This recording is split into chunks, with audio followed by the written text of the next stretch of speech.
Bom dia, meus amados irmãos, a paz do nosso Senhor Jesus Cristo. Vou deixar duas passagens aqui no Evangelho de Jesus Cristo, segundo o Dr. São Lucas, capítulo 15, do versículo 1 ao 3, e Lucas também, capítulo 19, versículo 10.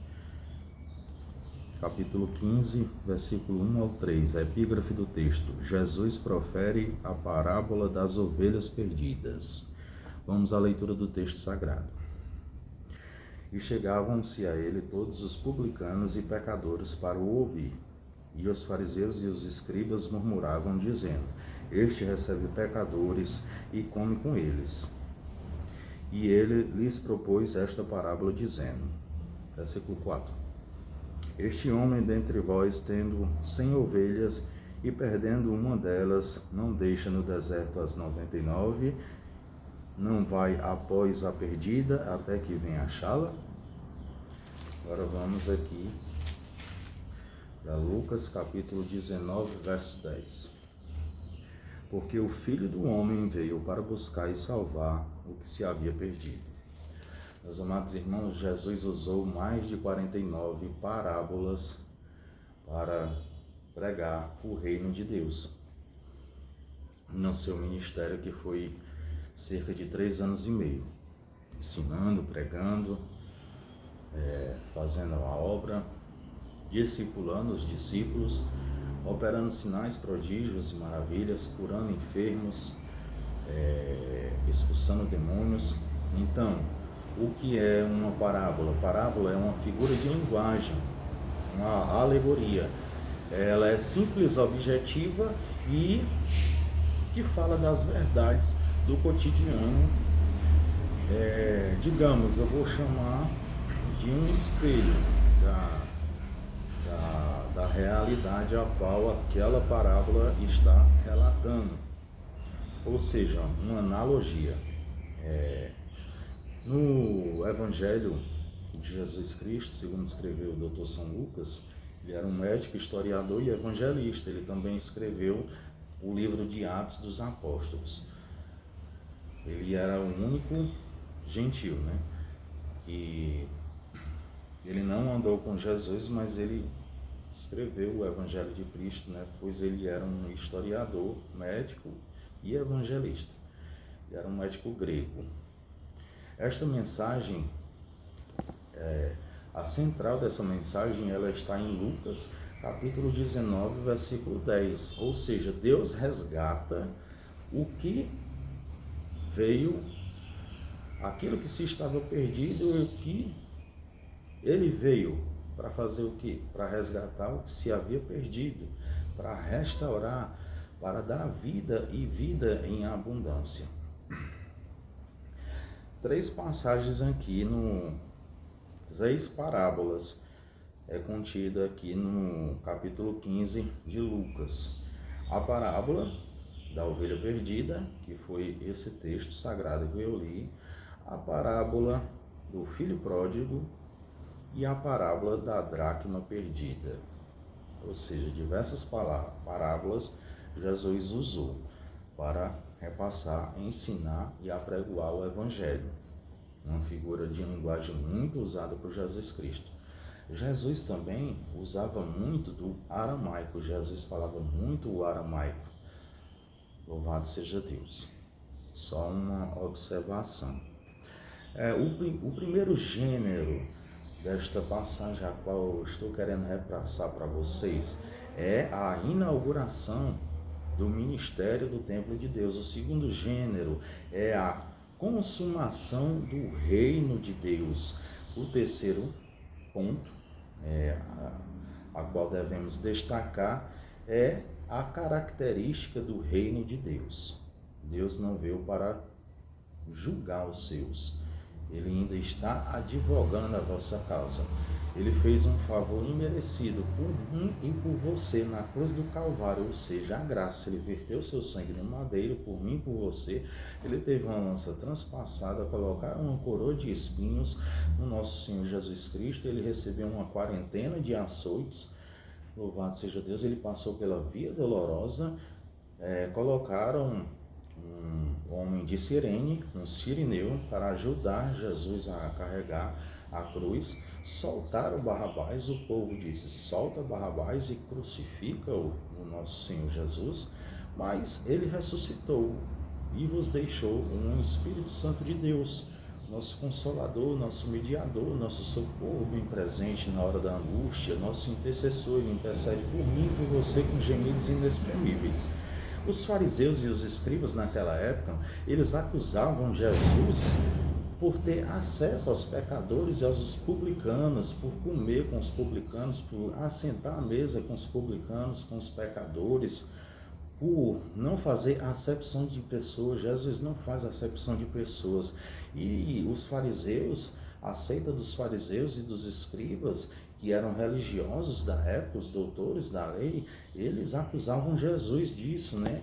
Se tu és o profeta, se tu és o filho de Deus, se tu és o Messias, por que você anda com os pecadores e os publicanos? Por que você tem contato, né, com eles, né?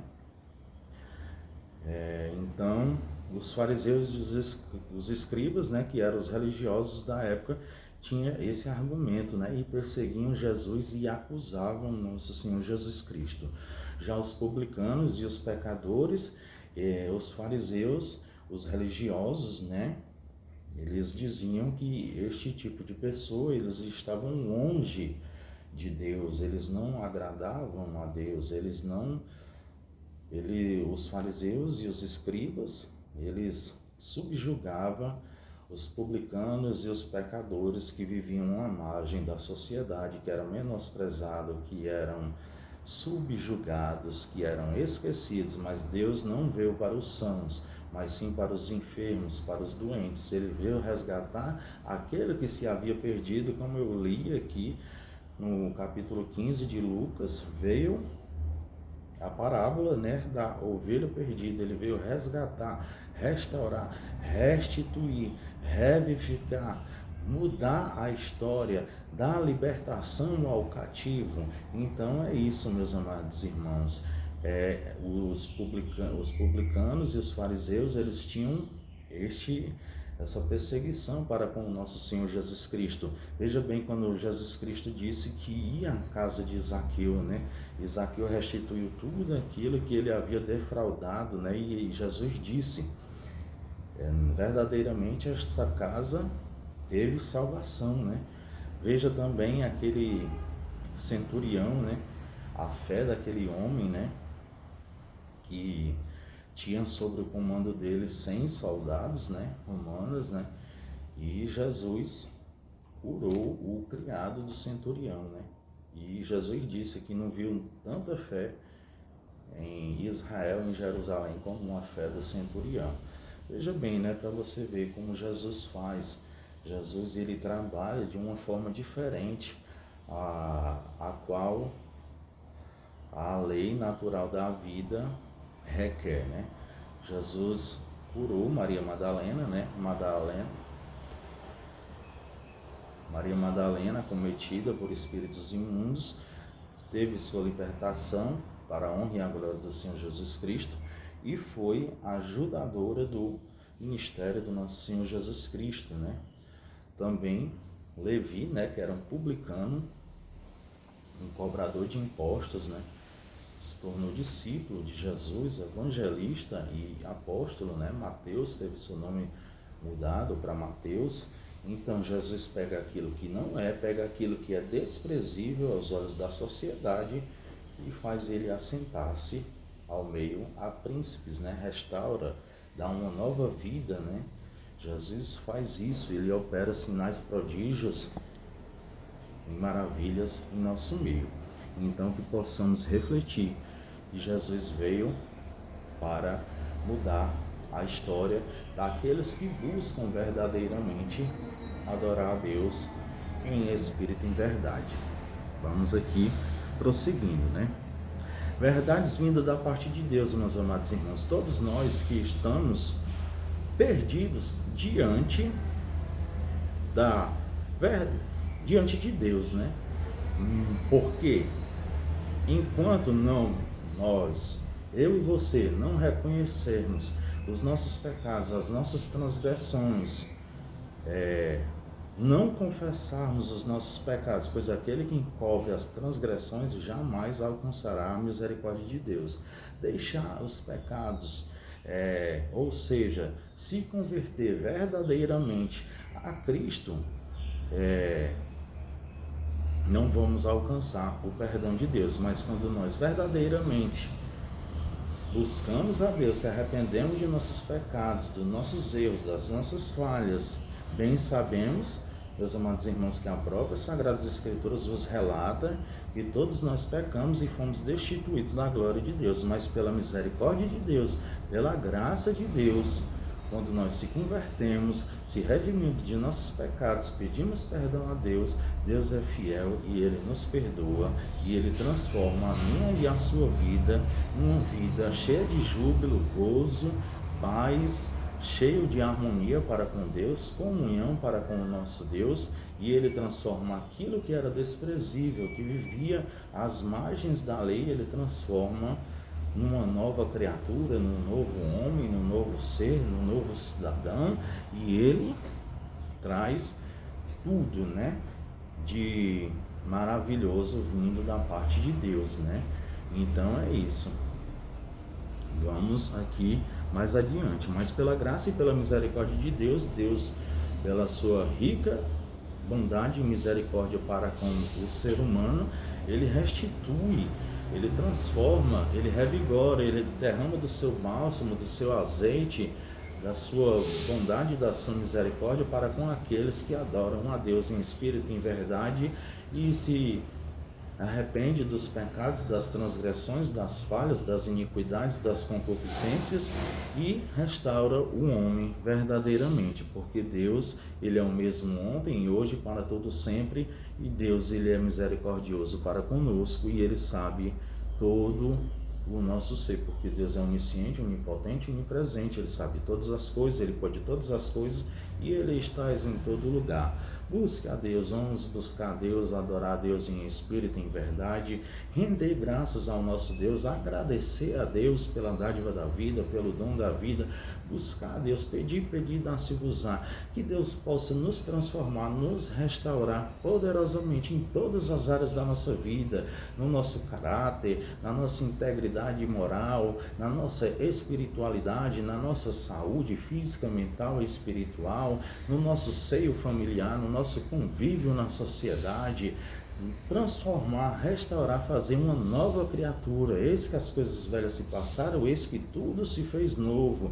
Devemos andar em novidade de vida, devemos andar não segundo o curso desse mundo, não segundo o curso desse sistema babilônico, desse sistema a qual nos afasta de Deus, mas devemos andar conforme está aqui nas Sagradas Escrituras de Deus, porque a Bíblia, as Sagradas Escrituras é o manual do cristão. Devemos buscar a Deus em oração, em retidão para com Ele, examinar as Escrituras para que possamos compreender o que verdadeiramente Deus quer, a qual nós podemos seguir a Ele através da luz das Sagradas Escrituras, do estudo da palavra, da meditação e aplicar na nossa vida diariamente. Louvado seja Deus. Então, Jesus Cristo, Ele é Salvador, Ele é cuidador e Ele é cheio de júbilo para com o nosso ser, para com a minha vida e a tua vida, meu amado irmão. Ele é zeloso, Ele cuida, Ele é o bom pastor, Ele é conselheiro, Ele é o Pai da eternidade, o príncipe da paz, Ele é o sentinela, o guarda de Israel, Jeová Jireh, o Deus proverá, o Emanuel, o Deus conosco. Ele pode todas as coisas, crer somente tu verás a glória de Deus, porque agindo Deus, quem o impedirá? Se Deus é por nós, quem será contra nós? Nosso Deus é o Deus do impossível. Nosso Deus é o Deus que pode todas as coisas. Confie no nosso Senhor Jesus Cristo, se renda aos pés do nosso Senhor Jesus Cristo, busque a face adorada do nosso Senhor Jesus Cristo. Quando eu prego aqui neste canal, eu prego para mim, louvado seja Deus, para que eu possa ser transformado, restaurado, moldado, lapidado, através da palavra de Deus, através do trabalhar do nosso Senhor Jesus Cristo em meu ser e que eu transmito aqui neste canal é palavras de vida e vinda e abundância. A boca do cristão, a boca do crente em Cristo Jesus, a língua do cristão deve ser uma língua erudita, deve falar das boas novas, do Evangelho de Cristo, que restaura, que transforma, que purifica, que ensina, que admoesta, que lapida, que exorta, que consola, que conforta e que nos traz esperança. A nossa esperança está no nosso Senhor Jesus Cristo, louvado seja Deus. Então bem sabemos que Ele é o bom pastor, Ele dá a vida pelas ovelhas perdidas, Ele vai buscar aquela que se perdeu, aquela que está machucada e ferida, e Ele traz novamente para o aprisco do Senhor, louvado seja Deus. A parábola da dracma perdida, bem sabemos que esta passagem, essa parábola está relatando de um Deus zeloso, dedicado em cuidar, em buscar, que veio para achar a moeda perdida, ou seja, a dracma perdida. Ele é um Deus zeloso, cuidadoso para com a minha e a tua vida. Então, além disso, dele ser um Deus zeloso e cuidadoso para com a nossa vida, Ele é um Pai amoroso. Ele é o mesmo Deus, ontem, hoje e para todo sempre. Ele é o bom pastor zeloso, amoroso, que nos faz com que possamos ter júbilo, se regozijemos nele, nos alegremos no nosso Senhor Jesus Cristo. Bem sabemos, meus amados irmãos, que nós temos dignidade. As Sagradas Escrituras nos relatam que somos mais do que vencedores em Cristo Jesus. Nosso valor é inestimável. Nosso valor aqui nesta terra, para com o nosso Deus, Deus nos vê como uma menina dos olhos de Deus, louvado seja Deus. Somos mais do que vencedores em Cristo Jesus. Eu repito aqui isso, louvado seja Deus, para que possamos crer e acreditar que somos pessoas escolhidas no ventre de vossas mães, louvado seja Deus. Vamos ter fé, meus amados irmãos, porque nossa esperança vem do Senhor. Estou procurando outra passagem aqui, outro versículo, para que você compreenda melhor o que Deus faz por mim e por você. Louvado seja Deus.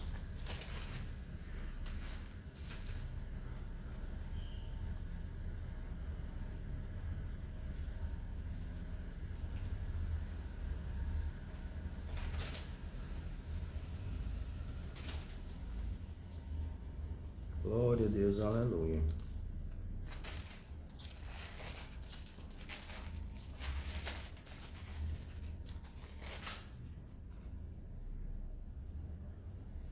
Olha aqui, ó. Segunda carta de Pedro, capítulo 3. Epígrafe do texto, a vinda do Senhor. Versículo 9. O Senhor não retarda a sua promessa, ainda que alguns o tenham por tardia, mas é longâmino para conosco. Se você tem promessa do nosso Senhor Jesus Cristo, creia, meus amados irmãos, que no devido tempo irá de se cumprir. Vamos aqui, ó, para a primeira carta de Pedro, capítulo 2, versículo 9. Olha aqui, Pedro deixou escrito nessa epístola, nessa carta: Mas vós sois geração